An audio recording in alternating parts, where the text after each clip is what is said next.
Guys, good morning. Nagpakulo ako ng tubig para sa insiladang bulaklak ng katuray.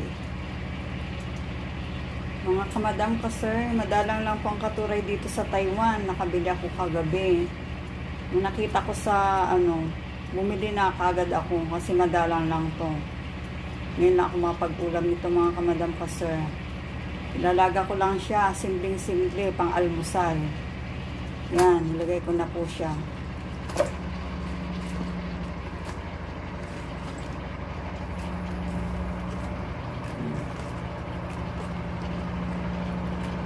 Tapos, halo-haloin lang natin.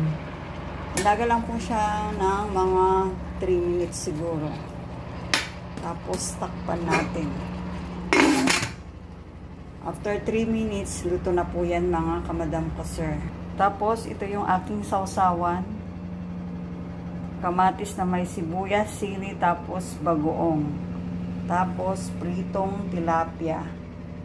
Yum, yum, yum! After 3 minutes, haluin na natin yung bulaklak ng katuray. Mga kamadam ko sir, madalang lang po talaga dito yon.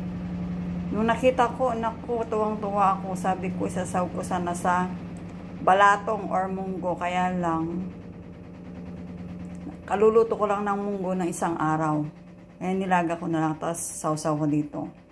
Kaya insaladang bulaklak ng katuray ang aking almusal ngayon, mga kamadam ko sir. Ayan mga kamadam ko sir, after 3 minutes.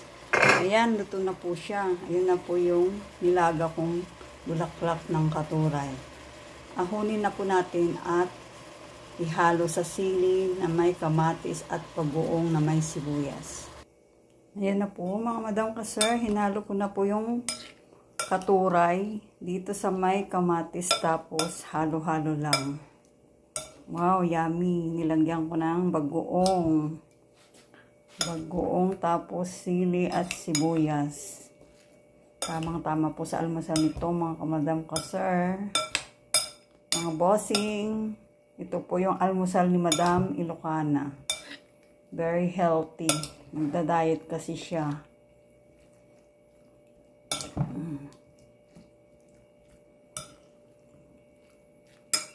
Ayan na po.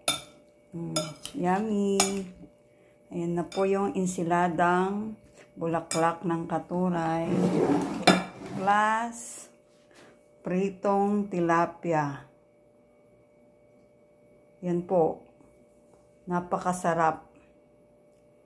Crunchy at crispy pa ang pritong tilapia.